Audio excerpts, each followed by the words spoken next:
Hi, hello, வணக்கம். ஒரு நல்ல விஷயம் நண்பா. ஒரு கிராமத்தில் ராமச்சந்திரன் என்ற ஒரு பக்தன் இருந்தான். அவர் ஒரு மெடிக்கல் ஷாப் வைத்து நடத்துகிறார்.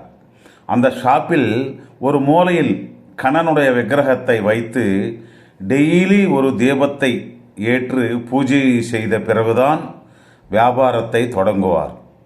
அவருக்கு ஒரு பையன். அப்பா டெய்லி பூஜை செய்வதை பார்த்து, அப்பா, கடவுள் என்பவர் இல்லை அப்பா, இது நம்ம மனசனுடைய பிரமை.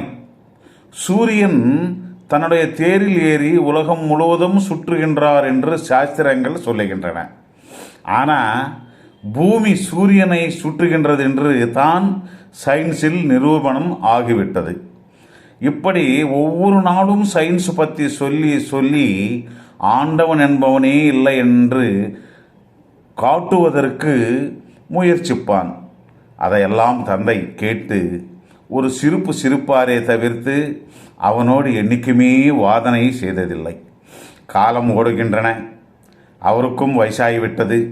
இனி ரொம்ப நாட்கள் பிழைக்கப் போவதில்லை என்று மகனை அழைத்து, மகனே, நீ ஆண்டவனை நம்பினாலும் நம்பாமல் போனாலும் கஷ்டப்பட்டு வேலை செய்து நேர்மையாக வாழ வேண்டும் என்று சொல்லி, இப்போ நான் சொன்ன வார்த்தைகள் கடைபிடிக்கிறாயா என்று கேட்பான்.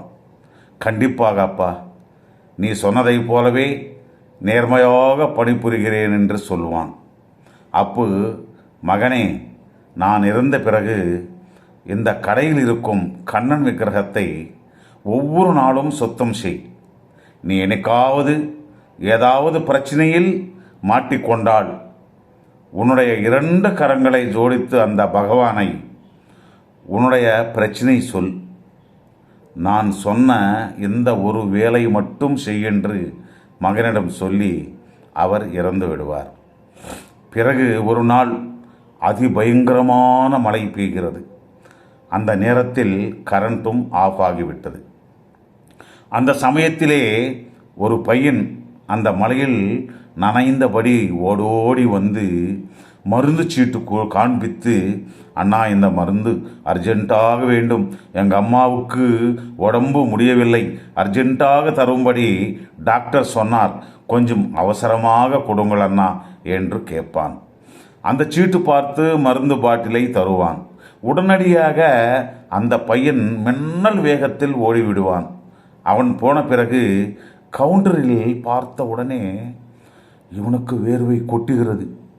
கொஞ்ச நேரத்துக்கு முன்னாடி தானே இருமருந்து இருக்க வேண்டிய இடத்தில் வைக்காமல் கவுண்டரிலேயே வைத்து விட்டேன். அங்கே என்ன நடந்ததுன்னா, அந்த பையனுக்கு கொடுக்க வேண்டிய மருந்துக்கு பதிலாக இந்த எலிமருந்து பாட்டிலை தந்து விட்டான். அதை தெரிந்ததும் இவனுக்கு என்ன செய்யணுமோ ஒன்றுமே புரியவில்லை. என்னடா இது, வினாடியிலே எவ்வளவு தவறு நடந்து விட்டதுன்னு, என்ன சோதனை வந்து விட்டதென்று யோசனை செய்து கொண்டிருக்கும் போது அப்பா சொன்னது நினைவுக்கு வந்து கண்ணனிடம் போய் 2 கரங்களை ஜோடித்து, கண்ணா, நீங்கள் இருக்கின்றாய் என்று எங்கள் அப்பா சொல்லுவார். உண்மையிலேயே நீ இருந்தால் இந்த ஆபத்திலிருந்து என்னை காப்பாற்றுங்கள். அந்த பையனிடம் இருக்கும் விஷத்தை அவங்க அம்மா சாப்பிடாமல் பார்த்து கொள் என்று அழுதபடியே பிரார்த்தனை செய்வான்.